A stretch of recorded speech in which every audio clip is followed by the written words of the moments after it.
नमस्ते। Solid facts with Hemant अत्री में आप सबका स्वागत। जैसा आप देख रहे हैं हेमंत शर्मा साथ मौजूद है, बहुत स्वागत सर।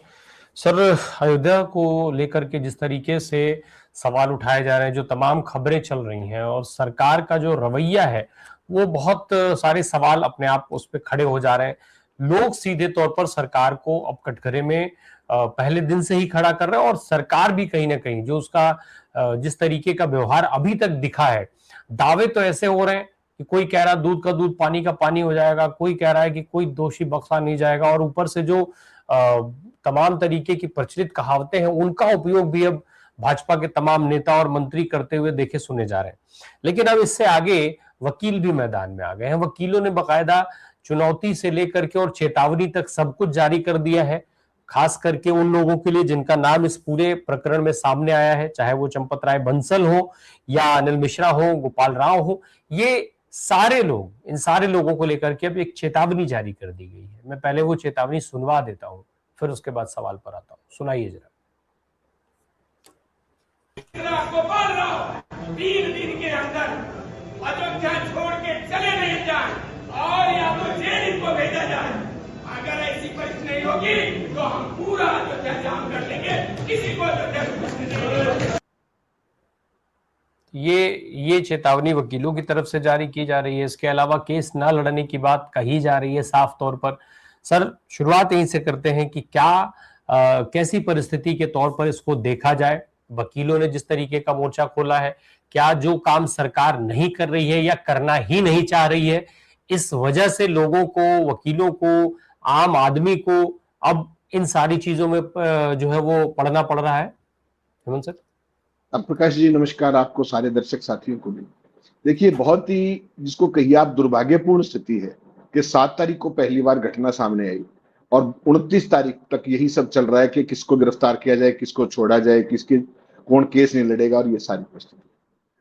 अगर असलियत में आप देखें तो 70 वीडियोस तो कम से कम ऐसे हैं सीसीटीवी के अंदर।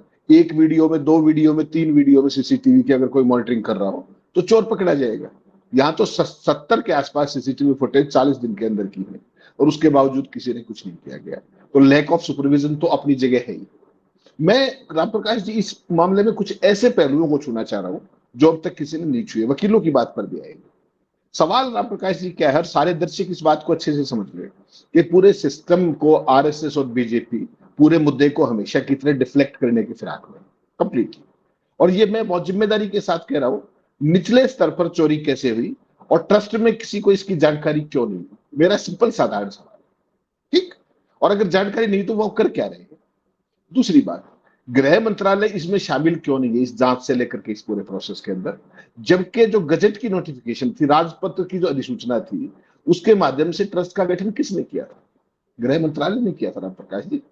उसमें एक पदेन सदस्य भी है। हकीकत में आप देखेंगे तो ये उत्तर प्रदेश सरकार का मामला नहीं है, ये मोदी शाह का मामला है। ट्रस्टी उनके द्वारा बनाए गए हैं। राम मंदिर पर सारे का सारा कंट्रोल बीजेपी, आरएसएस और वीएचपी का है। और आप ये बताइए कि उत्तर प्रदेश सरकार कैसे जांच करेगी जो मोदी के नॉमिनीज हो ट्रस्ट के अंदर? पहला सवाल ये। दूसरी बात, जो वकील कह रहे हैं, वकील क्या कह रहे हैं? आप देखिए, एफआईआर जो दर्ज कराई गई उसमें 8 छोटे लोगों का, जिनके पिता का भी नाम नहीं पता, अज्ञात लिख करके जाते। मेरे और आपके तो सारे के सारे विवरण मांगे जाते हैं हर व्यक्ति के। एक संपादक टेलीग्राफ के, उनकी शादी में नहीं जाने देगा परिवार की। आप सोचिए कि पासपोर्ट बनवा रहा है वोटर लिस्ट के नाम के बहाने से। ये तो इस देश का हाल है। और जो राम मंदिर जिसकी इतनी जबरदस्त सिक्योरिटी है, सारी बातें हैं, उसमें जो आरोपी हैं 8, उनमें से आप एफआईआर की मैं दिखाऊंगा आपको, उसमें से एक का भी नाम, पिता का नाम नहीं है। आप कल्पना कर सकते हैं इस बात की। तो वकीलों ने आज क्या कहा, जो अयोध्या बार एसोसिएशन के अध्यक्ष हैं कालिका प्रसाद मिश्रा साहब, उन्होंने क्या कहा कि इस मामले में कोई भी वकील आरोपियों का पक्ष नहीं रखेगा और अगर कोई ऐसा करता है तो उस पर 5 लाख रुपए का जुर्माना लगाया जाएगा। यानी कि एक तरीके से सार्वजनिक बाइकाट कर दिया जो आरोपी अभी तक पकड़े गए हैं। और बात यहां तक नहीं रुकी, वकीलों ने जो आपने वीडियो दिखाया बहुत इंपॉर्टेंट है, उस पर भी मैं आऊंगा। अभियोजन पक्ष का मामला संभालने के लिए अलग अलग पदाधिकारियों वाली एक समिति बनाई है बार एसोसिएशन ने। इस समिति में लगभग 15 से 20 सदस्य हैं जो सभी आपराधिक कानून के जानकार और जाने माने वकील हैं। उन्हें अभियोजन पक्ष का प्रतिनिधित्व करने के लिए अधिकृत किया गया है, यानी कि इंडिपेंडेंट वकील भी प्रोसिक्यूशन की मदद करेंगे। ये इतनी बड़ी आस्था का विषय है, कोई ये ऐसे मामला नहीं है। इस बारे में जल्दी ही बार एसोसिएशन एक औपचारिक पत्र जारी करेगी। अगली बात जो सबसे इंपॉर्टेंट है, क्या कहा लोगों ने, जो बार एसोसिएशन है, कि सीबीआई जांच की मांग हर तरफ हो रही है। लोग सवाल उठा रहे हैं कि देवता को चढ़ावा चढ़ाने का क्या मतलब है जब 5 लोगों का एक समूह ही उसे हड़प सकता है। उनका तर्क है कि हालांकि भी जेल में बंद आरोपियों पर औपचारिक रूप से आरोप लगाए गए हैं, लेकिन कुछ अन्य लोग भी हैं जो कहीं ज्यादा दोषी हैं और इस मामले में शामिल हैं। और वकीलों ने बाकायदा नाम ले दिया। इतनी बड़ी घटना इन लोगों की जानकारी के बिना नहीं हो सकती थी, जैसे चंपत राय, गोपाल राव और अनिल मिश्र। इनमें 2 की तो आपको पता है जिस तरीके से इस्तीफे हो गए कथित तौर पर, बाकी तो सबको पता ही है जिस तरीके की स्थितियां है। अभी खबर ये आ रही है, जब मैंने और आपने रिकॉर्डिंग शुरू की है, कि चंपत राय और अनिल मिश्रा से पूछताछ की गई है पुलिस की। मोदी के अपॉइंटी से योगी की पुलिस पूछताछ कर रही है। Can you imagine? क्या ये बात आपको हजम होती है? ये केवल कंप्लीटली आईवाश है, कंप्लीट आईवाश है। ये क्या कह रहे हैं? बार एसोसिएशन ने जो बात कही वो बड़ी इंपॉर्टेंट है। आपने दिखाया, वो कह रहे हैं कि तत्काल ये तीनों लोग अयोध्या छोड़ दें। उसके बाद चंपत राय, गोपाल राव और अनिल मिश्रा के खिलाफ केस दर्ज करने के लिए सीआरपीसी की धारा 173 के तहत बार एसोसिएशन कार्रवाई शुरू करेगी। आप कल्पना कीजिए, मंदिर किसने बनवाया? मोदी जी का श्रेय। मूर्ति स्थापना, प्राण प्रतिष्ठा, मोदी जी का श्रेय। और चोरी के लिए सीआरपीसी के तहत कोर्ट में इस्तीफा कौन करेगा? Bar association. दर्शक खुद समझ ले, बहुत समझदार है। सीबीआई जांच की मांग करेगी बार एसोसिएशन। जरूरत पड़ने पर अयोध्या एडवोकेट्स एसोसिएशन अपने खर्च पर सुप्रीम कोर्ट, हाई कोर्ट का दरवाजा खटखटाएगी। समझिएगा जरा बात को। कितनी बड़ी बड़ी बातें करते हैं मोदी जी, कितनी बड़ी बड़ी बातें करते हैं योगी जी। मोहन भागवत आज भी क्या कह रहे थे? चंदा चोरी पे बात नहीं की, चढ़ावा चोरी पे बात नहीं की। क्या कह रहे हैं कि इतना बड़ा सपना साकार हो गया, राम मंदिर को बनाया था। राम मंदिर इसलिए बनाया था कि जो भक्तों ने श्रद्धा के साथ वो चढ़ाया है, उसपे प्रसाद और सारी चीजें, उसको आप चुरा लेंगे। उस पर नहीं बोल रहे मोहन भागवत, सपना साकार करने की बात कर। तो रामप्रकाश जी, इस पूरे मामले के अंदर जो संघ और भाजपा है वो बहुत बुरे तरीके से एक्सपोज हुए, इतने बुरे तरीके से कि कोई कल्पना भी नहीं कर सकता। ये पहली बार बेसिकली जिस चीज के नाम की राजनीति करते थे उसी चीज पर ये एक्सपोज हुए, उसी चीज पर। आमतौर पर तो कोई भी व्यक्ति ये मानेगा ना कि ये तो बहुत बड़े परम संत है, भक्त हैं, ये हैं, हिंदू धर्म के सबसे बड़े रक्षक हैं, और अब चुप्पी साध ली। अनिल मिश्रा कौन है? सोचिएगा एक बार। और चंपत राय बंसल तो जब आप और मैं बात कर रहे हैं, वो दिल्ली रवाना हो चुके हैं। कौन क्या कर लेगा उनका? सिंपल सी मैं आपसे एक बात पूछता हूं, इससे पहले जब मंदिर बनना था और उसके चारों तरफ की जो जमीनें थी अयोध्या के अंदर, उनके लिए एसआईटी बनाई थी। कितने साल हो गए उस बात को? 6 साल हो गए, 6 साल से ज्यादा हो गए। उसके बाद वो एसआईटी की रिपोर्ट कहीं देखी आपने? कहीं चर्चा में है वो? कोई पूछ रहा है उसको? जो ये लोग अरेस्ट किए गए हैं, 8 लोग, क्या इनका नार्को एनालिसिस टेस्ट हुआ है? क्या वो सीसीटीवी फुटेज के लिए जो सुपरविजन के लिए जिम्मेदार थे, क्या उन लोगों को हिरासत में लिया गया है? क्या उनकी जिम्मेदारी नहीं है? ट्रस्टीज किस लिए बनाए गए? जो आपने 8 लोगों का जिक्र किया, जिसमें ये कहा गया कि उनके पिता का नाम तक नहीं है उसमें, क्या ये हमने बहुत सारे ऐसे दृश्य देखे हैं, तमाम हिंदी फिल्मों में भी इस तरीके के दृश्यों का इस्तेमाल होता है कि जब दूसरे की जगह पर डील किया जाता है और फिर दूसरे को जेल भेज दिया जाता है। क्या ये वो ऑप्शन ओपन किया गया है कि असली जो गुनाहगार है समय के साथ उनको बचा लिया जाएगा और उसी नाम के किसी दूसरे व्यक्ति को ढूंढ के भेज दिया जाएगा? पिता का नाम है नहीं तो क्या ही पता कि वो डब्लू सन ऑफ बबलू है या फिर वो डब्लू सन ऑफ किसी और है, किसी को भी भेज दीजिए। क्या ये वो डील का ऑप्शन छोड़ा गया है? राम प्रकाश जी, यहां सजा देने की मंशा नहीं है, यहां आईवाश करने की मंशा। आप समझिए बात को। मैंने एक फोटोग्राफ बेचा है कोषाध्यक्ष गोविंद देवगिरी का प्रधानमंत्री जी के साथ, जो प्रधानमंत्री जी को चम्मच से चरणामृत खिला रहे, दिखा दीजिएगा एक बार। इस तस्वीर में पीएम के साथ राम जन्मभूमि ट्रस्ट के जो कोषाध्यक्ष है वो गोविंद देवगिरी साहब है। कोष की जिम्मेदारी किसकी होती है राम प्रकाश जी? किसी भी संस्था के अंदर कोष की जिम्मेदारी किसकी होती है? कोषाध्यक्ष की होती होगी ना। चढ़ावा चोरी के मामले में इनका कहीं नाम सुना आपने? अभी तक भी सुना? ये जांच हो रही है आपकी।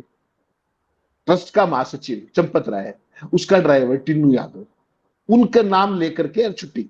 और उनके मतलब चंपत राय के ऊपर बाई नेम एफआईआर क्यों नहीं दर्ज हुई? कोई जवाब दे सकता है इसका? केवल इसलिए कि मोदी जी के नजदीकी या कुछ और है? उनको ट्रस्टी किसने बनाया था? महासचिव किसने बनाया था? मोदी जी ने। होम मिनिस्ट्री की नोटिफिकेशन से ये सारे के सारे ट्रस्टी बने थे। योगी सरकार क्या ही कर लेगी? मामला अभी तक प्रधानमंत्री जी ने कल मन की बात करीब करीब 31.5 मिनट की, आपने भी सुनी होगी। कल देश की सबसे बड़ी इवेंट हुई थी, उसमें कहीं राम मंदिर का जिक्र था, चढ़ावे का जिक्र था। और 1990 से लेकर के आज आप 2026 के अंदर हैं, इन 36 सालों में भारतीय जनता पार्टी की पूरी राजनीति कहां से शुरू होती है? राम, प्रभु राम। प्रभु राम की आस्था का इतना सुंदर व्यापारीकरण, इतना शर्मनाक व्यापारीकरण कोई और कर सकता है क्या? चुप क्यों है? बोलिए ना, प्रधानमंत्री क्यों नहीं बोलते कि सजा दी जाएगी? क्यों नहीं अरेस्ट हुए?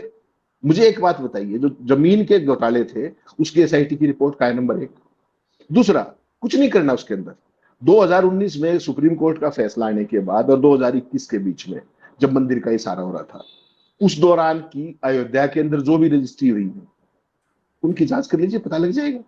सब कुछ ऑनलाइन है, कितनी देर का काम तो है? कैसे पता लग जाएगा सर? जब निर्माण कमेटी के मुखिया नृपेंद्र मिश्रा साहब हैं, वो नरेंद्र मोदी जी के करीबी हैं, चंपत राय बंसल नरेंद्र मोदी के करीबी हैं, ये सवाल तो लगातार है ही।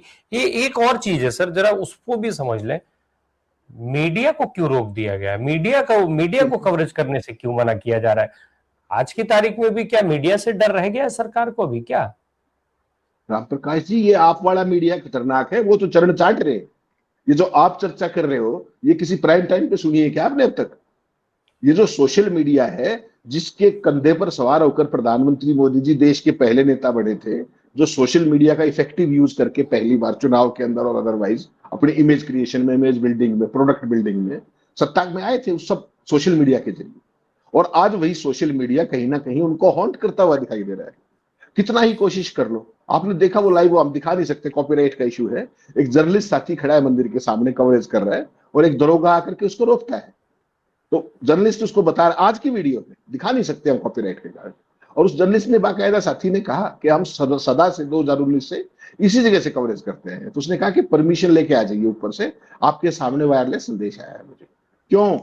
आप जो मर्जी आते रहे, देखिए चैनलों पे, प्रचार पत्रों में तो कुछ आना नहीं है।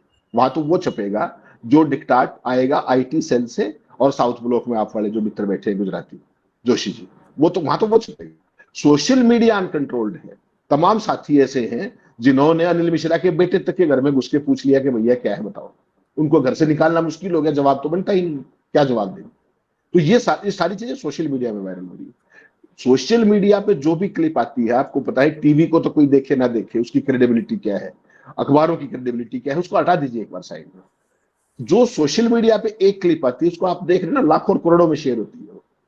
तो सरकार को दिक्कत वो है कि तुम्हारा जो भी धर्म और आस्था का ये सारा खेल चल रहा था, वो सोशल मीडिया पे घर घर तक पहुंच रहा है।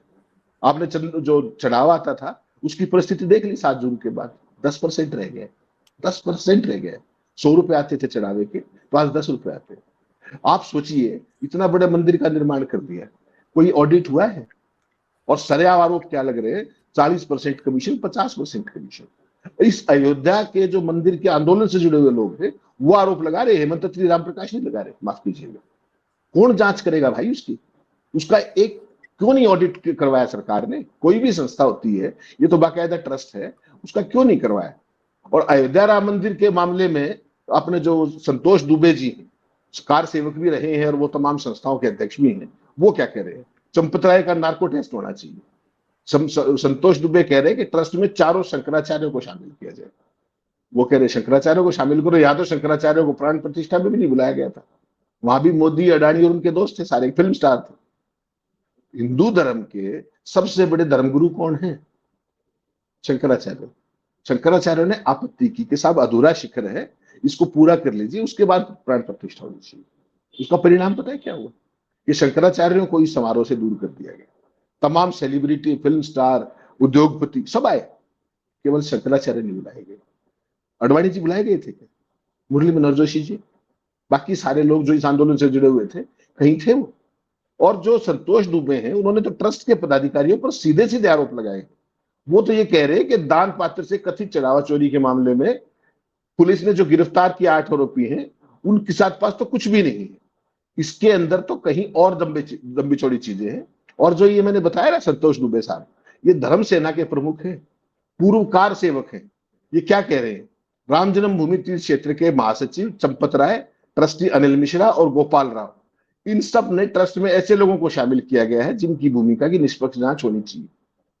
तीनों पदाधिकारियों पर टिप्पणी करते हुए उन्होंने कहा कि पुलिस को नामजद तहरीर दी गई है, चंपत राय का नार्को टेस्ट होना चाहिए, ट्रस्ट में चारों शंकराचार्यों को होना चाहिए ताकि सभी तथ्यों की निष्पक्ष जांच हो सके। क्या कह रहे हैं ये कि चंपत राय पहले भी मंदिर से जुड़े मामलों के विवादों में रहे हैं, मंदिर से जुड़ी जमीनों को लेकर पहले भी गंभीर अनियमितताएं हुई थी। हालांकि इन आरोपों के समर्थन में उन्होंने कोई सार्वजनिक दस्तावेज या प्रमाण अभी पेश नहीं किया, लेकिन वो ऑलरेडी पब्लिक डोमेन में। और संतोष दुबे ने जो बात की सबसे इंपॉर्टेंट वो सुन लीजिएगा। संतोष दुबे ने कहा कि उन्हें अपनी सुरक्षा को लेकर गंभीर चिंता है। उनका दावा है कि भाजपा के एक वरिष्ठ नेता ने उन्हें सतर्क रहने की सलाह दी। उन्होंने ये भी आरोप लगाया कि उन्हें लगातार धमकियां मिल रही हैं। धमकियां कौन देगा? कौन देगा धमकियां? आपको ध्यान है, जो सबसे शक्तिशाली जो भारतीय जनता पार्टी के बृजमोहन शरण सिंह, उनका आपको ध्यान है 8 तारीख का वाइट क्या कहा था उन्होंने? ये मैं बता तो दूं नाम चंदा चोरों के, लेकिन वो बहुत ताकतवर लोग हैं। अगर कोई चंदा चोरी में ब्रजभूषण शरण सिंह से भी ताकतवर कोई है, जो बाहुबली है, जो क्या कहते हैं कि सदा उनका इकबाल रहेगा, यही कहा था ना, या कुछ और शब्द था मेरे ख्याल में कि वो बना रहेगा। तो वो भी अगर चंदा चोरों के नाम लेने से डरते हैं और धर्मसेना प्रमुख भी ये कह रहे हैं कि उनकी जान को खतरा है, तो आप समझ लीजिए कितना बड़ा काम है। आपको क्या लगता है, योगी की जो एसआईटी है वो जांच करने में सक्षम है इसकी, या केंद्र सरकार इस मामले को गंभीरता से लेकर के जांच कराने में सक्षम है? इसका सिंपल सीधा फार्मूला राम प्रकाश जी ये है, सरकार का और आरएसएस का इस मंदिर से कोई वास्ता नहीं होना चाहिए। सरकार का काम मंदिर चलाना नहीं होता है। आप धर्मगुरुओं को उनका काम करने दीजिए, आपका काम है गवर्नेंस का, आप अपना गवर्नेंस कीजिए। आरएसएस का काम है जो अपना राष्ट्रवाद जो फर्जी लिए फिरते हैं उसका करते रहिए। मंदिर का संचालन आरएसएस और बीजेपी को क्यों चाहिए? इसका जवाब बता दीजिए। कहां लिखा है? आप कह रहे हैं कि आरएसएस और सरकार को नहीं करना चाहिए। वहां तो सरकार में बैठे हुए लोग ये कह रहे हैं कि तमाम बड़े मंदिरों के जो भी चढ़ावा है उन सबको पीएम केयर फंड में जमा करा दीजिए। तो अब अगर पीएम केयर फंड में जमा कराने की बात राजनाथ सिंह ने थोड़े दिन पहले कही थी, तब तक ये चढ़ावा चोरी का मामला खुल गया, सामने आ गया लोगों के। अन्यथा की स्थिति में सरकार तो सारे मंदिरों का पैसा लेने को तैयार थी पीएम केयर फंड में। तो क्या उस ये जो चोरी चल रही थी, ये जो लूट चल रही थी, इसको वो एक सिस्टमेटिक ढंग से करने जा रहे थे कि अब वो हम लूटेंगे नहीं, हम सीधे तौर पर वसूल लेंगे, पीएम केयर फंड में जमा करा दीजिए, हमें हिसाब तो देना नहीं है किसी को। राम प्रकाश जी, हिसाब तो ना तो कभी पीएम केयर्स का आया ना किसी भी चीज का आया। हालांकि ये सुप्रीम कोर्ट में रफाल का जो कीमत और सारी चीजें हैं वो भी बंद लिफाफे में भेज दी गई। पेगासस पे हाँ या ना का जवाब नहीं दिया गया, केवल हाँ या ना का, सिर्फ ये बता दीजिए लिया था कि वो भी नहीं बताया, जाइए जो करना कर। तो यहां तो हिसाब किताब का तो चैप्टर क्लोज कर दीजिए आप। यहां लोगों की रजिस्ट्रेशन नहीं है। जिस संस्था की आरएसएस का रजिस्ट्रेशन नहीं है भारत के कानून के तहत, जिस आरएसएस का कोई ऑडिट होता है क्या? तो मंदिर को तो उन्होंने अपनी एक ब्रांच नहीं बना लिया एक तरीके से, अपने सारे लोग बिठा करके। जब आरएसएस का ही रजिस्ट्रेशन नहीं है, उन्हीं का कोई पैन नंबर नहीं है, वही कोई हिसाब नहीं देते, तो ये क्यों देंगे? ये तो मॉडल तो वही है ना। मोदी जी कौन है? क्या कह रहे थे लाल किले पे खड़े होकर के कि 100 साल पुरानी एनजीओ है, मुझे भी उससे जुड़ने का, मैं भी उसका स्वयं सेवक, उसका वो सदस्यों में से एक हूं। तो जब मोदी जी हिसाब नहीं देते, आरएसएस नहीं देती, तो ये क्यों देंगे भाई? और कौन लेगा इनका हिसाब? और राजनाथ सिंह तो एक कोई जो उन्होंने कह दिया सुन दिया, कोई गंभीरता से ले नहीं रहा उनको, लेकिन जो मंशा है वो बिल्कुल साफ है कि ये सारे का सारा पैसा दो ही जगह पे केंद्रित होना है, इन लोगों के पास या इनके फाइनेंसरों के पास। तीसरी जगह इस देश में फाइनेंस की बचेगी नहीं। या तो आप इनके साथ हो तो आप जो मर्जी आए कीजिए। अडानी साहब का उदाहरण आपके सामने है। 2014 में उनकी क्या वर्थ थी और आज क्या वर्थ है? पूरी दुनिया के इतिहास में कोई दूसरा आदमी दिखा दीजिए जो इस तरह के जो एक जबरदस्त वो हुआ है। तो यहां पर भारतीय जनता पार्टी और आरएसएस सिंपल सी चीज केवल एक है, इन दोनों को इस ट्रस्ट के जो राम मंदिर है इसके पूरे संचालन से, इसकी हर चीज से बाहर किया जाना चाहिए। और अगर नैतिकता होती तो खुद ही बाहर हो जाना चाहिए। सरकार का काम थोड़ी ट्रस्टी गठित करना और करना। और अब जब ट्रस्टी फंस गए हैं तो उनको बचाने की जरूरत लगाई जा रही है। क्या मतलब है इस बात का? हरिशंकर सफारीवाला ने आज ही चंपत राय पर क्या क्या खुलासे किए, ऑन रिकॉर्ड है, मैं भेज भी दूंगा आपको। रामनिवास का दरबार उठा ले गए चंपत, हरिशंकर कह रहे हैं। सोने का पलंग हनुमान मूर्ति ले गए। रामनिवास मंदिर की जमीन पर कब्जा किया। चंपत जान से मारने की धमकी देते हैं। चंपत ने करोड़ों की जमीन कब्जा की।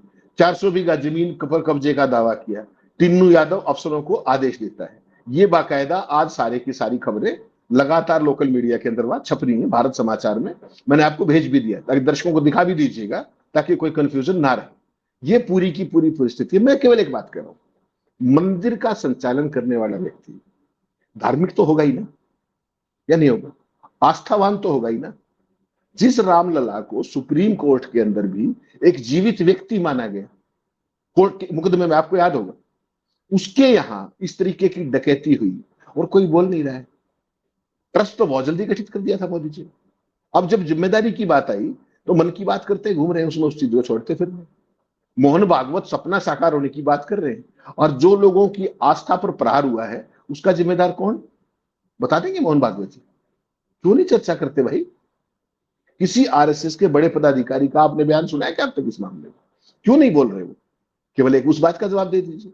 तो पूरे का पूरा जो मामला है ये संदिग्ध हो गया है। आज की तारीख में अगर आप सही मायने में पूछे ना, अगर लेमेन की लैंग्वेज में आप कहेंगे तो भारतीय जनता पार्टी बुरे तरीके से एक्सपोज हो गई है। आरएसएस की ईमानदारी का भंडाफोड़ हो गया। अभी भी इसमें किसी को शक हो तो आप सोचिए, आपको बचपन से क्या बताया गया, हमें, आपको, सबको, और जो आज का प्रोपेगेंडा तंत्र है वो क्या करता? बचपन से आरएसएस की क्या इमेज बनाई जाती थी कि इसके कार्यकर्ता बड़े ईमानदार लोग होते हैं, धोती कुर्ता सादे पैंट शर्ट में साइकिल और स्कूटरों पर घूमते हैं, हिंदू धर्म के लिए काम करते हैं, ही कहते थे या कुछ और कहते थे? जो लोग संघ को उसकी विचारधारा के लिए नहीं भी पसंद करते थे, वो भी उनके दिमाग में भी इनकी एक इमेज थी कि भाजपा की सफलता के पीछे ये आरएसएस के स्वयंसेवकों का एक बड़ा योगदान है। ये बात ठीक नहीं थी। तहलका स्टिंग ऑपरेशन के समय पहली बार इनकी इमेज पर छींटे पड़े थे, याद होगा आपको। लेकिन उस प्रभाव को प्रोपेगेंडा के जरिए दबा दिया गया। लेकिन राम मंदिर की चढ़ावा चोरी ने इस इमेज को तार तार कर दिया है। आरएसएस की जो सोकाल्ड स्वयंसेवक थे, उनकी जो राम की भक्ति है, उनकी राम के प्रति जो आस्था है, वो सारी की सारी एक्सपोज होती है। मंदिर ट्रस्ट में चंपत राय हो, अनिल मिश्रा हो, गोविंद गिरी हो या दूसरे महत्वपूर्ण लोग हो, सब संघ से जुड़े हुए सारे के सारे। असल में राम मंदिर आंदोलन से लेकर निर्माण का पूरा प्रोजेक्ट संघ का ही है। इसलिए एक कथित पत्रकार जो थी आपकी, वो बार बार आस्था का दर्द व्यक्त कर रही थी ट्विटर के ऊपर। इन्हें भगवान राम की आस्था की चिंता नहीं है, असल में संघ के प्रति दरकती आस्था की चिंता है। जो आम आदमी की जो संघ में आस्था थी वो दरक रही है बहुत तेजी से। इसी चिंता के चलते इन सारे ट्रस्टियों को बचाया जा रहा है। भाजपा राज में आप केवल एक कल्पना कीजिए, नरेंद्र मोदी प्रधानमंत्री, अमित शाह गृह मंत्री, योगी आदित्यनाथ मुख्यमंत्री और भाजपा राज में संघ के नेता जेल में। ये हेडिंग कैसी लगेगी आपको? इसलिए इन लोगों को अरेस्ट नहीं किया गया। देश के लोग इस बात को समझें। 8 लोग, छोटे छुटवैये लोग, उनको अरेस्ट करके आप क्या कह रहे हैं? हम कार्रवाई कर रहे हैं? आप कार्रवाई नहीं कर रहे साहब, आप उसको व्हाइट वॉश कर रहे हैं। ये बात समझनी पड़ेगी। सोशल मीडिया पे तो कुछ लोग कह रहे हैं कि सर इसी चोरी वोरी का जो पैसा है, ये जो चढ़ावा चोरी का पैसा, उसी को मैनेज करने के लिए मोदी जी सेशेल्स चले गए। नहीं, ये तो सब इस तरह की चीज देखिए, प्रधानमंत्री हैं देश के, हम तो नहीं कहेंगे, लेकिन हमारा केवल ये कहना है कि जो भी चीजें ये सामने आई हैं, ये जो शुरुआत है ये सबसे पहले ट्रस्टी से होनी चाहिए। ट्रस्टी किस लिए बनाए गए थे वहां पर? ओवरऑल सुपरविजन के लिए ना, सबकी अलग अलग ड्यूटी थी ना। कमाल देखिए आप कि चंपत राय के ड्राइवर और तमाम छोटे भैया जिनके पिता का भी नाम नहीं पता, उनको तो अरेस्ट करके आईवाश कर दिया गया। और जिनकी जिम्मेदारी है कोषाध्यक्ष से लेकर के जनरल सेक्रेटरी से लेकर ट्रस्टी से लेकर के, उनसे पूछताछ भी नहीं की जा रही। और क्या जांच करोगे आप? अगला बता देता हूं, आपने, मैंने पहले भी शो किया था, जब प्रधानमंत्री के पूर्व प्रधान सचिव पीके मिश्रा ये कह रहे हैं कि चंपत राय की ईमानदारी सवालों से परे है, तो कौन जांच कर देगा उसकी? कर देगा कोई? तो ये सारे का सारा पहले ही प्रीएम्प्ट कर दो सारी जांच को। यूपी की एसआईटी क्या जांच करेगी प्रधानमंत्री के नॉमिनी की? मुझे बता दीजिए जरा एक बार, क्या जांच कर लेगी और क्या हो जाएगा? सीधी सीधा मामला सुप्रीम कोर्ट की मॉनिटरिंग में जांच होनी चाहिए इसकी। अगर कोई व्यक्ति सही मायने में राम के प्रति आस्थावान है, आज आपने देखा ना, सुप्रीम कोर्ट में एक वकील साहब चले गए थे आज कोर्ट पिटीशन लेकर के। सुप्रीम कोर्ट ने क्या कहा कि ऐसी क्या जल्दी है, अभी तो हम छुट्टियों के बाद सुन लेंगे, देख लेंगे। तो उसमें कोई भी हस्तक्षेप करने से इनकार कर दिया। इतना बड़ा मामला जो मंदिर राम मंदिर सुप्रीम कोर्ट के हस्तक्षेप से तो बना था या कहीं और से बना था? वहां पर इतने बड़े पैमाने पर डकैती हुई है और सुप्रीम कोर्ट कह रहा है कि इतनी क्या जल्दी, अभी सुप्रीम को जो छुट्टियां खत्म हो जाएंगी उसके बाद देख लेंगे। आप कल्पना कर लीजिए किस दिशा में चल रहा है सारा सिस्टम। बिल्कुल। इस चढ़ावा चोरी के मामले में पहले दिन से, जब से इस मामले का खुलासा हुआ, सरकारों का जो रोल है वो बेहद संदेहास्पद रहा। नृपेंद्र मिश्र जो इस पूरे प्रकरण में शुरू से शामिल रहे, उनको सबसे पहले फेस सेविंग के लिए इंटरव्यू देने उतार दिया गया। सबसे पहले उसी व्यक्ति ने इंटरव्यू देना शुरू किया जिस पर सवाल उठना चाहिए था। तमाम वो सारे लोग जिनकी गिरफ्तारी होनी चाहिए थी, नामजद एफआईआर होना था, वो सारे लोग किनारे हैं। उनको, उनके लिए बैटिंग की जा रही है बाकायदा, उनके फेवर में ये बात कही, ये कहा जाना है, कितने भरोसेमंद आदमी का ये कहना कि उनका भरोसा जो है बिल्कुल सवालों से परे है, अपने आप में सब कुछ साबित कर देता है। ऐसे में मुश्किल ये है कि एसआईटी करेगी क्या। सीबीआई जांच की मांग हो रही है, लेकिन सवाल फिर वही आके खड़े हो जाते हैं कि क्या आज की तारीख में सीबीआई से निष्पक्ष जांच हो पाएगी? सीबीआई भी क्या निष्पक्ष जांच कर पाएगी? ये सवाल भी तो वैसे का वैसे ही खड़ा है। देखते हैं समय के साथ क्या बदलता है। बहुत शुक्रिया सर हमसे बात करने के लिए। Thank you so much.